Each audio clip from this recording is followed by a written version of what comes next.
calcul indien, comme l'appelaient eux-mêmes les Arabes, a fait son apparition en Europe au XIIe siècle, à travers un texte latin issu d'un livre composé en arabe 3 siècles plus tôt à Bagdad.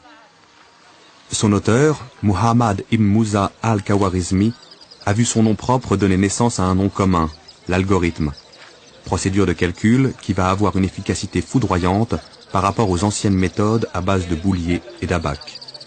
Le mot à quel souci répondait cet ouvrage? Certes, al-Khawarizmi entendait aider ses contemporains dans leurs échanges commerciaux, leurs mesures d'arpentage ou leurs problèmes d'héritage. En cela, il n'était pas le premier. Le progrès accompli réside dans le caractère général et systématique des règles que dégage al-Khawarizmi. Par exemple, on disposait de procédures assez simples permettant de répondre à la question suivante. J'ajoute à la surface d'un champ carré 10 fois le côté de ce champ et je trouve 39 unités de monnaie. Quelle est la superficie de ce champ et la longueur de son côté? Grâce à al-Khawarizmi, nous écrivons aujourd'hui le problème sous la forme de l'équation générale x au carré plus 10x égale 39.